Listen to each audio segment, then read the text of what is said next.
capítulo fala sobre bem-aventurados os que têm puro o coração e aborda os itens 5 ao 7.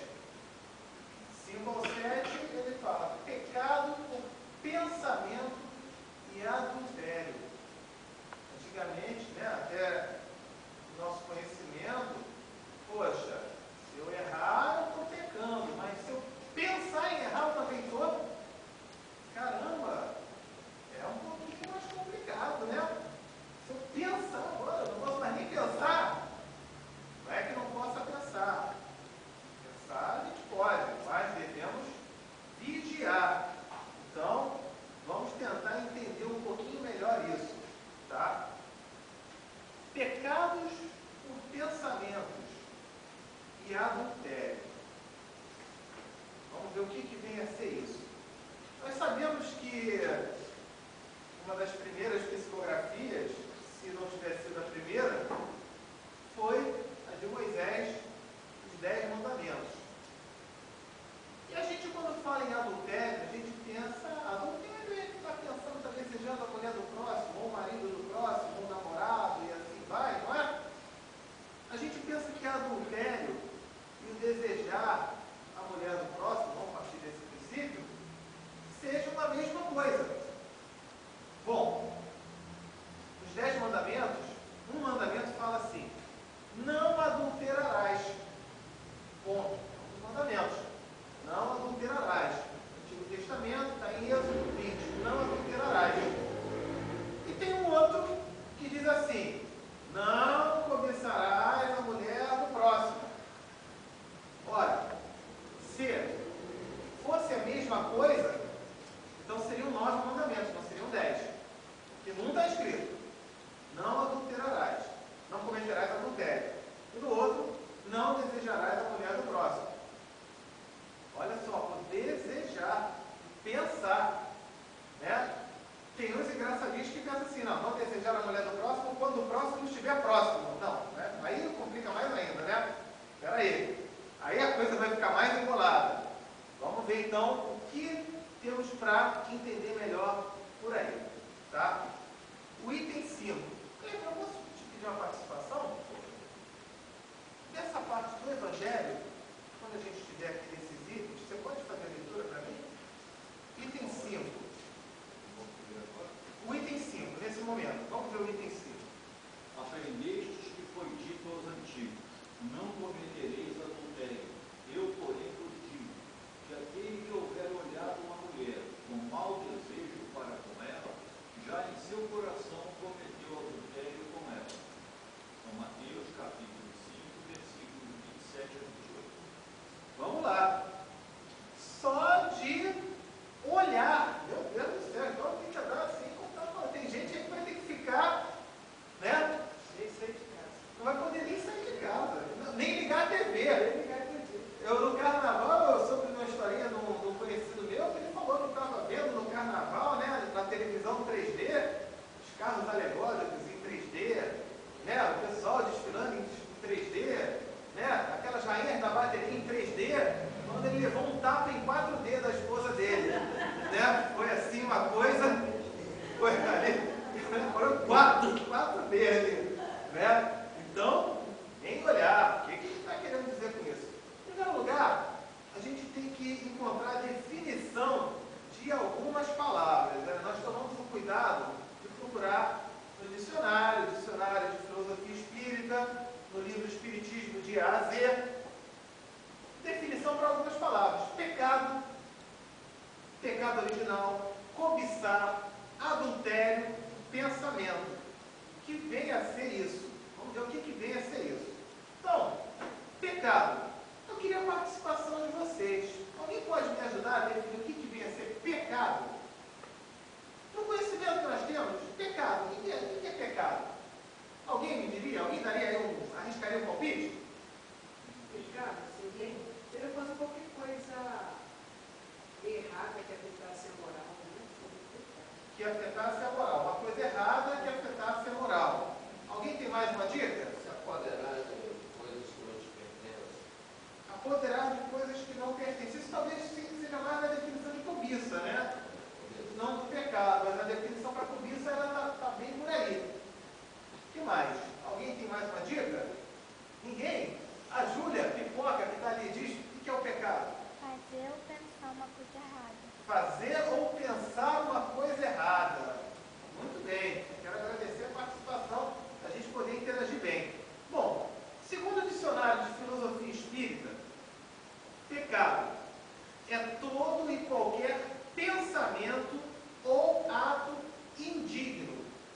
Indigno é que não tem dignidade, né? Errado. Ou seja, contrário à lei da natureza, que reflita o mal, que contrarie o equilíbrio da consciência, que lese a consciência alheia e a própria.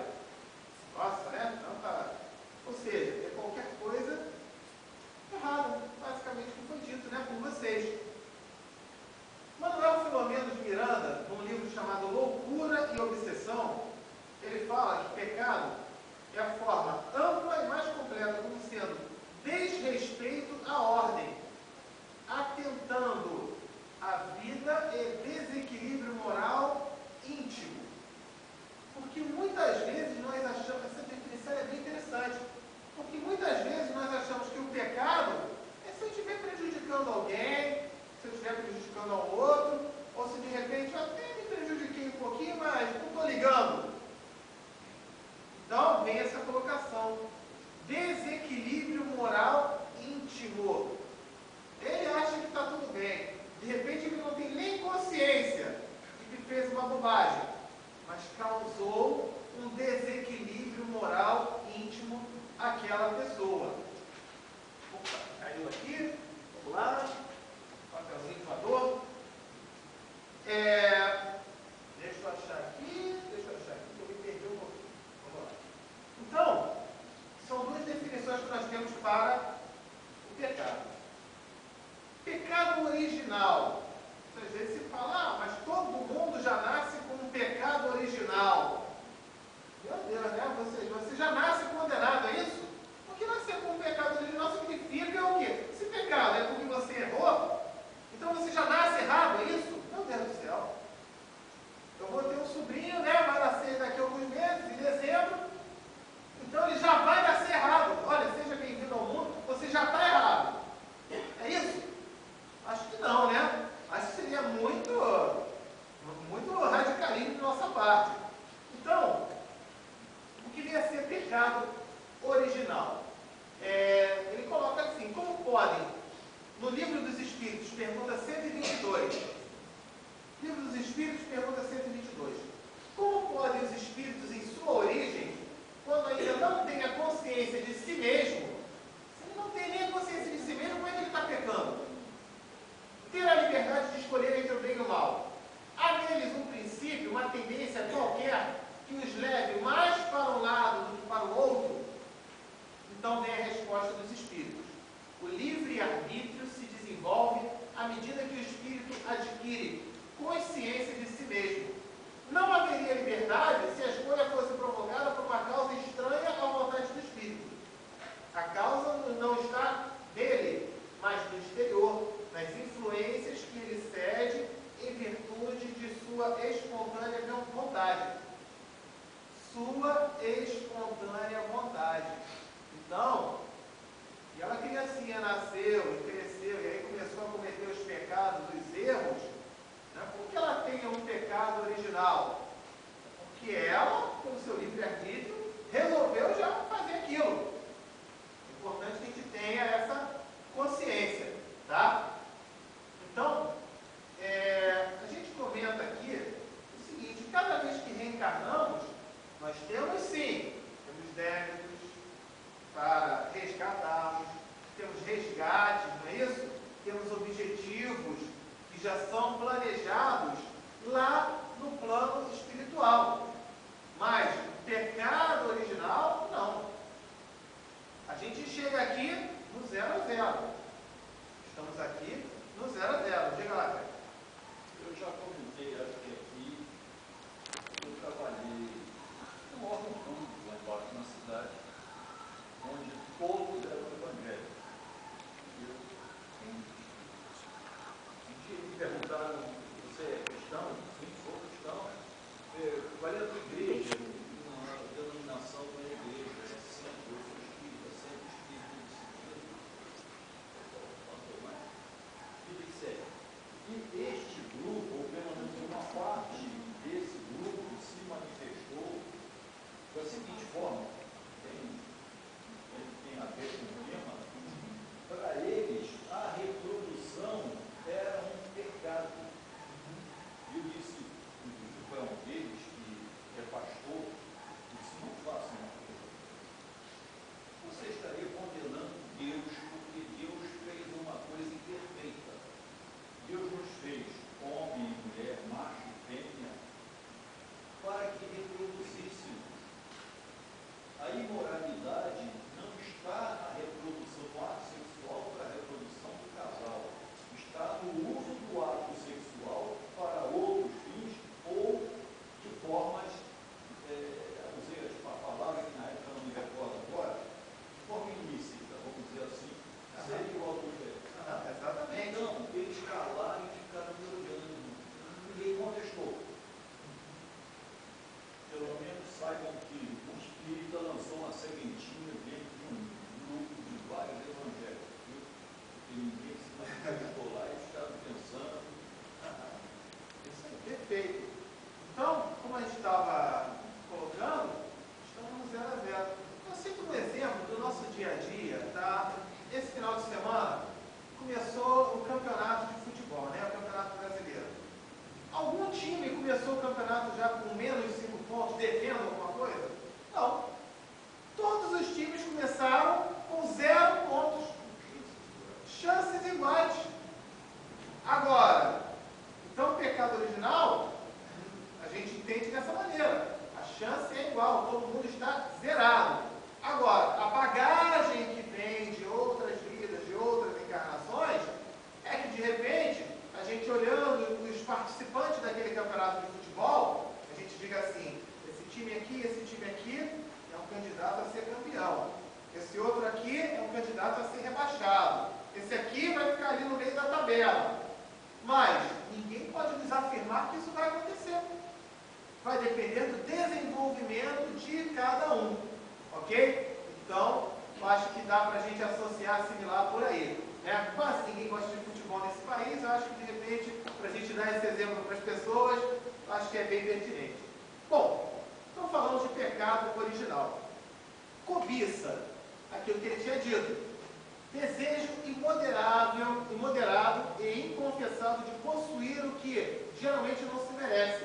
É desejar aquilo que não lhe pertence. Desejar aquilo que já pertence a alguém. Certo? Então, definição de cobiça. E aí a gente vem para a definição de adultério. Eu vou te explorar já, hein? Para o item 6. Segundo o dicionário de filosofia espírita, adultério, no seu significado de infidelidade conjugal, é ato de compromisso moral negativo diante do próximo, pois que magoa e fere aquele que está, de certa forma, cativado e confiante na amizade de quem é adúltero. Ou seja, é um parceiro, é um companheiro que tem a confiança e está tendo essa confiança traída. Não é isso? Crimes têm sido praticados por causa do comportamento adúltero. Mas a palavra também expressa um significado mais amplo, no sentido de falsidade de atos e de pensamentos. Falsidade de atos e de pensamentos.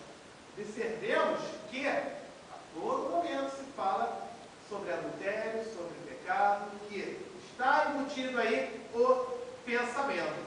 E aí eu vou pedir para o Kleber dar uma lida no item 6, que ele aborda muito mais sobre adultério. Vamos lá, Kleber, por favor. Item 6. A palavra adultério não deve absolutamente ser entendida aqui no sentido exclusivo da acepção que reprova, porém, no sentido mais geral. Muitas vezes, Jesus a empregou com extensão para designar o mal, o pecado, todo e qualquer pensamento mal, como, por exemplo, nesta passagem, abre aspas, porquanto, se alguém se envergonhar de mim e das minhas palavras,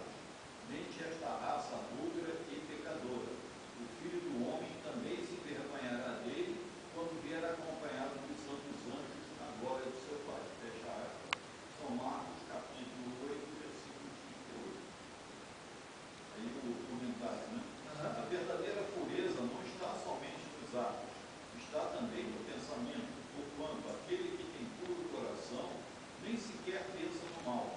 Foi o que Jesus quis dizer. Ele condena o pecado mesmo em pensamento, porque é sinal de impureza. Então, vamos lá. Obrigado, Cléber. Então, vamos lá. Ainda sobre adultério. A palavra adulterar.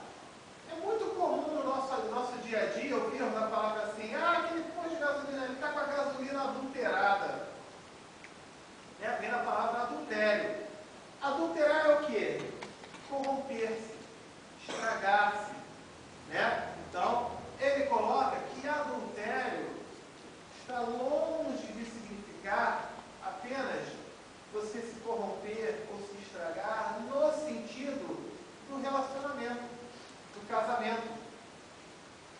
Ok? Ele diz o quê? Que adultério vem para todos os sentidos. No meu trabalho, com o meu vizinho, com aquela pessoa que tem confiança em mim, ou aquela pessoa que eu também tenha confiança. Adultério vem para todos esses sentidos, não somente o do casamento, ok? Então, ele fala ali, que já no seu coração cometeu adultério. Pensou, já veio no coração, cometeu o adultério. Bom, pensamento, coração e sentimento. Se forma aí um tripé muito interessante. Por quê? Ora, se estamos falando de pensamento, os cientistas, eles informam para a gente que nós temos, por dia, cerca de 60 mil pensamentos. E aí, estamos aqui nesse encontro para falar que temos que tomar cuidado com o que pensamos. Se cruzar com alguém na rua que a gente já viu, olha que beleza, cometeu já um pecado, já errou, já está complicado. Como é que fica? Como é que eu vou conseguir controlar o meu pensamento, monitorar o meu pensamento? 60 mil pensamentos, dá para monitorar isso? Acho que não dá, não. É bem complicado. Agora, nós sabemos o seguinte: se nós não conseguirmos controlar, monitorar os nossos pensamentos, que é muito difícil, é uma quantidade muito grande, tem uma coisa que nós conseguimos, se nós nos esforçarmos devidamente, que é monitorar os nossos sentimentos. Eu não consigo, por aqui, nesse minuto que a gente está aqui, já passaram aí pensamentos, aí já deve ter passado mais de 1000. Sem a gente nem notar. É um mosquito que passa quando você olha, aí você olha perto, você olha na porta, escuta o barulhinho, está me vendo aqui falar, tem a planta ali, você está pensando, que interessante, tem uma água mineral ali, está o Kleber aqui, estou eu em pé, estou me mexendo, falando. Quanta ação e quanto pensamento que tem para cada um. Agora, podemos monitorar os nossos sentimentos. Por quê? Porque o pensamento, ele é um reflexo daquilo que eu estou sentindo. Se eu estou me sentindo bem, é muito mais fácil que eu venha a pensar coisas boas. Se eu estou me sentindo mal, eu vou pensar em coisas que não são boas.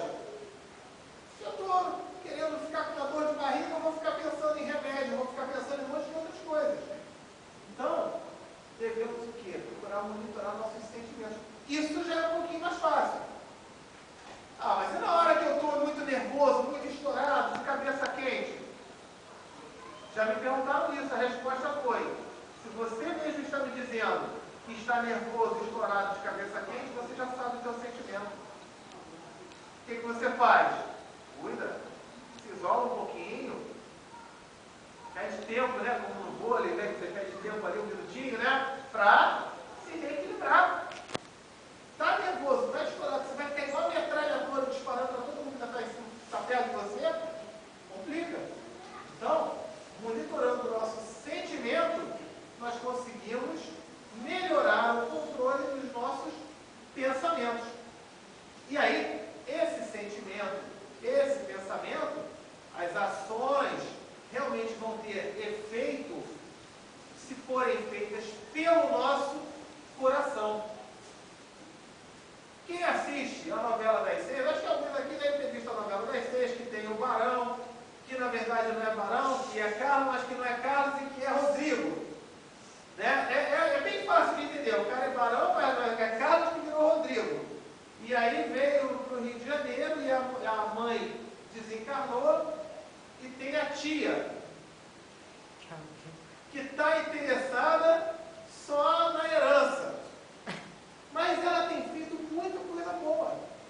Ela tem sido, quem liga a televisão hoje para assistir a novela, vai achá-la uma santa, porque ela acolheu a empregada que estava com o filhinho, deu uma casa para ele morar, e vem no coração. Naquela época de Moisés, quando ele estava, não vou cometer adultério não, mas aí o cara estava ali danado, né? Estava que ninguém segurava o homem, né? O coração tá legal? Não tá, ele está cometendo a mesma falha. Mas já foi um progresso, um avanço para aquela época. Jesus veio colocando o pensamento. E Jesus colocou isso, mas ele não explicou muito o porquê do pensamento. Ele só falou, olha, o pensamento também está errado, tá? Esse desejo também está errado. E se Jesus não explicou naquela época, é porque as pessoas também naquela época não estavam capacitadas em condições de compreender direitinho. Mas Jesus prometeu o quê? Que viria o Consolador. Que viria esse Consolador através da doutrina espírita, que explicaria essa parte do sentimento. Essa parte do pensamento. Por que eu devo tomar cuidado também com o meu pensamento? E veio a doutrina espírita. Que a doutrina espírita, ela é o quê? Ela aborda o aspecto religioso, filosófico e científico. Perfeito. Não é isso? Então, a gente faz um estudo muito mais detalhado, muito mais caprichado, para que a gente possa compreender. Certo? Então, vamos entender um pouquinho sobre pensamento. No dicionário, pensamento é o quê? Ato, faculdade de pensar. Pensamento é ideia. Pensamento é intenção. Ok? Segundo Manuel Filomeno, no livro Nos Bastidores da Obsessão, ele diz o seguinte: o pensamento é sempre dínamo vigoroso que emite ondas e que registra vibrações em intercâmbio ininterrupto nas diversas faixas que circulam a Terra. Ou seja, são verdadeiras usinas geradoras de energia. Somos, não temos a noção disso, mas somos usinas geradoras de energia através do nosso pensamento. Por que do pensamento? Ele só falou, olha, o pensamento também está errado, tá? Esse desejo também está errado. E se Jesus não explicou naquela época, é porque as pessoas também naquela época não estavam capacitadas em condições de compreender direitinho. Mas Jesus prometeu o quê? Que viria o Consolador. Que viria esse Consolador através da doutrina espírita, que explicaria essa parte do sentimento. Essa parte do pensamento.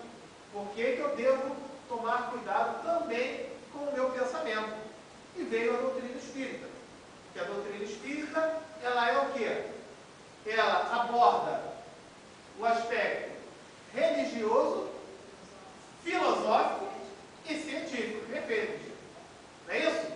Então, a gente faz um estudo muito mais detalhado, muito mais caprichado, para que a gente possa compreender. Certo? Então, vamos entender um pouquinho sobre pensamento.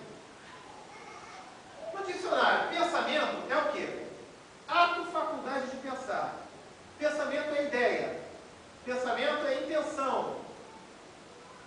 Ok? Segundo Manuel Filomeno, no livro Nos bastidores da obsessão, ele diz o seguinte: o pensamento é sempre dínamo vigoroso que emite ondas e que registra vibrações em intercâmbio ininterrupto nas diversas faixas que circulam a Terra.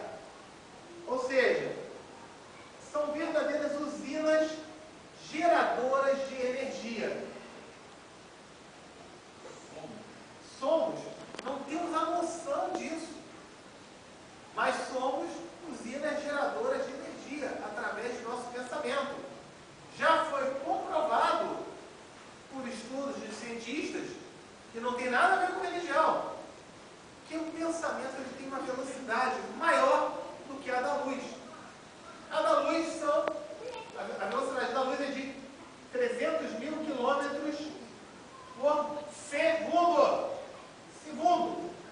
Vamos lá, 2 segundos aqui já deu uma volta no planeta quase. E o nosso pensamento é mais rápido do que isso. Nós não temos nem essa noção. Tá ok? O Manuel Filomeno, ele ainda nos diz o seguinte: os pensamentos são os modeladores do ser, pois são eles os promotores dos atos. Assim como o homem pensa, naturalmente se comporta. Repara, o pensamento, ele promove a sua ação. É claro, eu nunca vou fazer aquilo que eu não estou pensando. Por isso é que vem esse cuidado. Cuidado com o que você pensa. Você está pensando ali no adultério, está desejando a mulher do próximo, ou a mulher está desejando o homem do próximo, ou nesse mundo tão complicado, alguém está desejando alguém de alguém, né? Enfim, ter esse cuidado.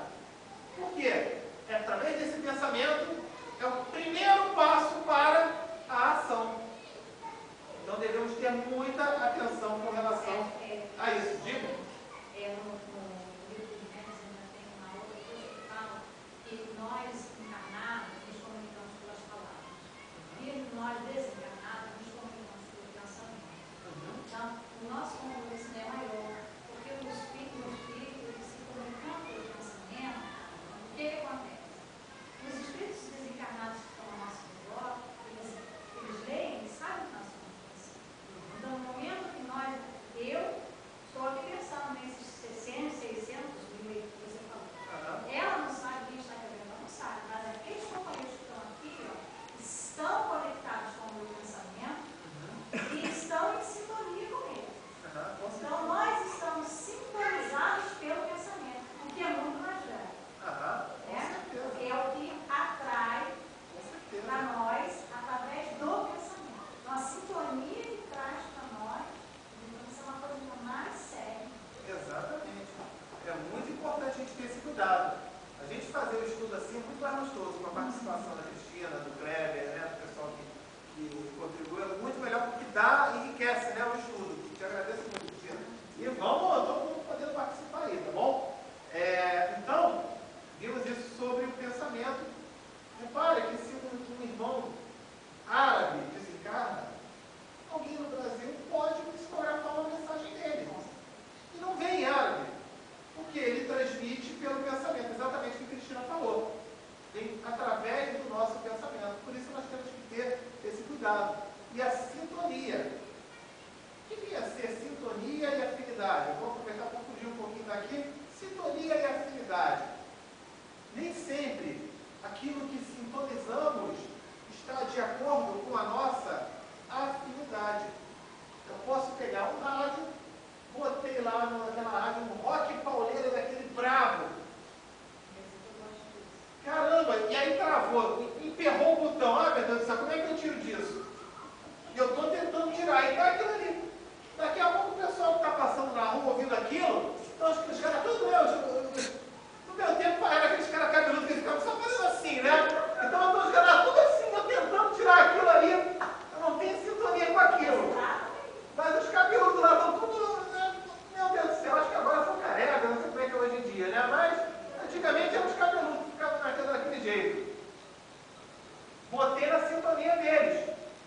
Mas a minha afinidade existe com aquela música? Não. Alguns vão chegar só pessoas que têm aquela mesma sintonia e afinidade, né? Então, mais ou menos, para diferenciar é isso, né? Falando assim, ao grosso modo.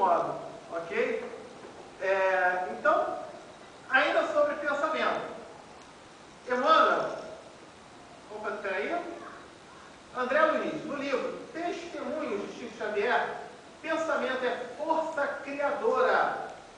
O fluxo dessa força forma cenas, criam-se quadros vivos. Através do pensamento, criamos quadros vivos. Por que André Luiz falou quadro vivo? Sabe por quê? É que naquela época não tinha televisão ainda. Então vamos entender que são imagens, movimentos. Ele, na verdade, se fosse hoje, ele diria, cria imagens, como na televisão. Mas para o entendimento naquela época, ele falou quadros vivos. Ok? Volta-se ao passado ou projeta-se no futuro. E dependendo de sua carga,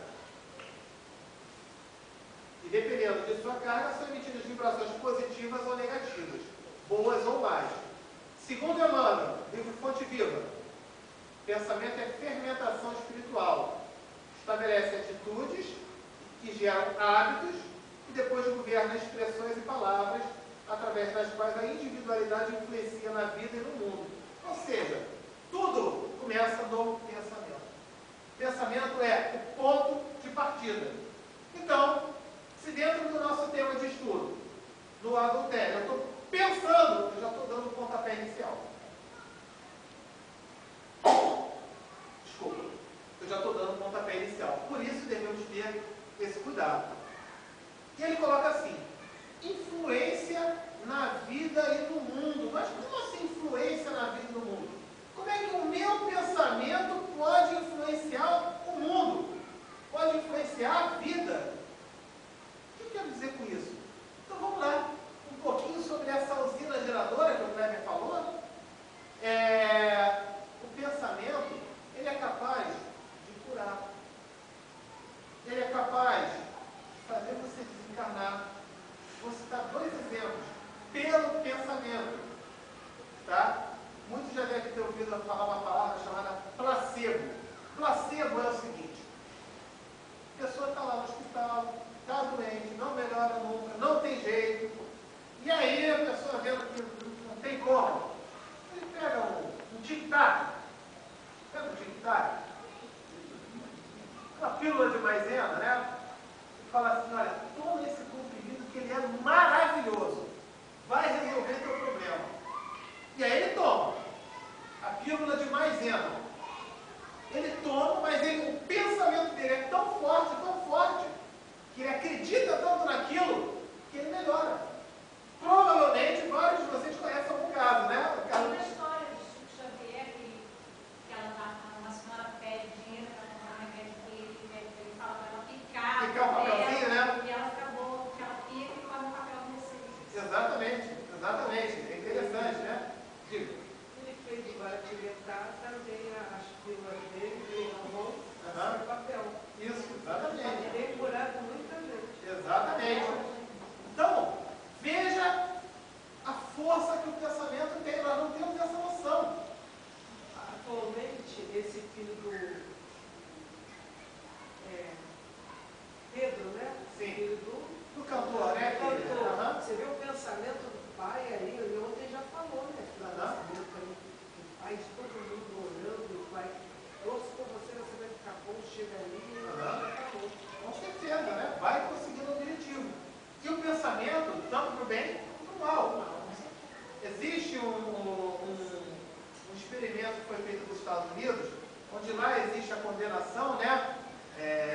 Cadeira elétrica e tudo, onde chegaram para um daqueles condenados que ia para a cadeira elétrica e falaram para ele o seguinte, olha, meu amigo,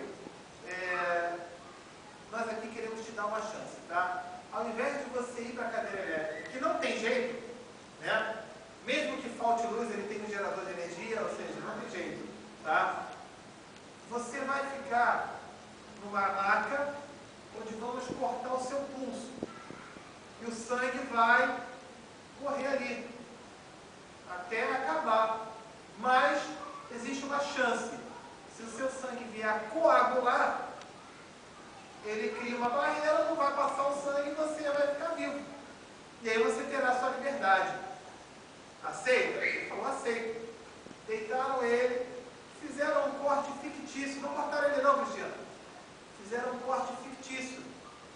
Mas ele deitado numa maca, com a cabeça para cima, fizeram um corte. E, embaixo da cama, colocaram uma torneirinha com água, num balde molde de metal, onde ele ouvia clique, clique, clique, clique, clique. Não era o sangue dele, era a água que estava pingando. No início ele colocava clique, clique, clique, clique, clique. Aí ele diminuía a velocidade, clique, clique, clique. Daqui a pouco ficava clique. E ele veio desencarnar. É meio duro falar isso, né?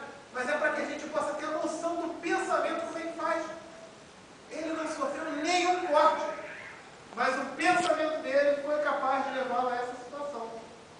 Difícil, né? Mas para a gente entender, tanto para o bem quanto para o mal. Então, vamos monitorar isso, vamos pensar melhor em relação a isso. Vai ter a apresentação das crianças, né? Tá, eu já vou finalizando então aqui. Sendo assim, eu vou pedir agora para o Kleber finalizar com o item 7. Vamos lá. Item 7. Esse princípio suscita naturalmente a seguinte questão: sofrem-se as consequências de um pensamento mau, embora nenhum efeito produza? Cumpre se faça aqui uma importante distinção. À medida que avança na vida espiritual, a alma que enveredou pelo mau caminho se esclarece e despoja pouco a pouco de suas imperfeições, conforme a maior ou menor boa vontade que demonstra e virtude do seu livre-arbítrio. Todo pensamento mau resulta, pois, da imperfeição da alma, mas, de acordo com o desejo de alimento e de depurar-se, mesmo esse mau pensamento se lhe torna uma ocasião de adiantar-se, porque ela o repele com energia. É indício de esforço por apagar uma mancha. Não cederá se apresentar a oportunidade de satisfazer a um mau desejo. Bom, depois que haja resistido, sentir-se-á mais forte e contente com a vitória. Aquela que, ao contrário, não tomou boas resoluções, procura ocasião de praticar o mau ato que, se não o leva a defeito, não é por virtude de sua vontade, mas por falta de desejo. É, pois, tão culpada quanto seria se o cometesse. Em resumo, naquele que nem sequer concebe a ideia do mal, já há progresso realizado. Naquele a quem essa ideia acode, mas que a repele, há progresso que envia de realizar-se. Naquele, finalmente, que pensa no mal e nesse pensamento se compraz, o mal ainda existe na plenitude de sua força. Num, o trabalho está feito, no outro, está por fazer. Deus, que é justo, leva em conta todas essas gradações na responsabilidade dos atos e dos pensamentos do homem. Então, vamos lá. Esse finalzinho explica justamente essas etapas de desenvolvimento. Na época de Moisés, falou assim, não cometa adultério, já está bom demais. Chegando em Jesus, evite o pensamento, não cometa adultério, evite o pensamento. Nos dias de hoje, já entendemos o que o nosso pensamento é capaz de fazer, que é capaz de nos proporcionar. Por isso devemos ter esse cuidado, ter a eterna vigilância. É lógico que aqui ninguém vai poder monitorar o pensamento, ninguém vai ficar, ai meu Deus, eu pensei nisso, e agora? Eu estou lascado. Calma, nós estamos no processo de evolução. Vamos procurar nos melhorar um pouco mais a cada dia, né? Principalmente criando a substituição sempre pelos pensamentos bons, procurando fazer isso um pouquinho a cada dia, melhorando um pouco mais, nós vamos conseguindo alcançar o nosso progresso. E aí aquele mandamento de Moisés, onde ele fala então de não desejar a mulher do próximo, eu vou ler ele por completo, porque esse adultério, esse desejar, esse pensamento, ele não vai somente para a mulher do próximo. Ele vem assim, ó, está escrito lá, não cobiçarás a mulher do teu próximo, nem a casa dele, nem o seu servo, nem a sua serva, nem o seu boi, nem o seu jumento, nem coisa alguma do teu próximo. Então agora nós vamos entender que essa parte do adultério, desejar a mulher do próximo, é em todas as nossas ações. Quantas pessoas que às vezes estão com um carro novo, né? Porque na época não tinha. Mas se Moisés ali tivesse vindo hoje, Ali ia falar assim, olha, não cobiçarás a mulher do próximo, nem o boi, nem o jumento, nem o smartphone, nem a televisão 3D, né? Nem o celular, nem a... que mais? Vamos lá, você fala a tecnologia aí. Nem o notebook, nem o tablet. E aí ele ia, ó, ele ia longe, né? Ok? Porque o que não ia faltar é coisa para ele. Nem o tênis da Nike, e assim vai. E aí isso vai incluir as coisas materiais, né? Exatamente. Ambição, que aí a gente já viu. Exatamente, exatamente. É o cobiçar aquilo que não é seu, né? Então, vamos o quê? Podemos ter aquilo tudo também. Basta a gente trabalhar, basta a gente se empenhar, basta a gente se esforçar. Depende do empenho de cada um de nós. Essa é a grande mensagem que é passada nesse estudo. Tá ok? Alguém teria alguma pergunta, alguma colocação a fazer, algo a acrescentar? Ninguém? Ninguém? Então, o estudo, será que vocês conseguiram entender? Será que vamos conseguir colocar em prática isso um pouquinho? Não? Aí é outra história, né? Mas vamos tentar, pelo menos tentar. Aí é exercício. Olha o pensamento, olha o pensamento. Vamos conseguir, vamos conseguir. Então vamos trabalhar esse pensamento, vamos conseguir, tá ok? Quero agradecer demais aí a presença de todos, tá? Essa oportunidade de estarmos juntos nesse estudo, que possamos colocar em prática. Eu vou me retirar aqui um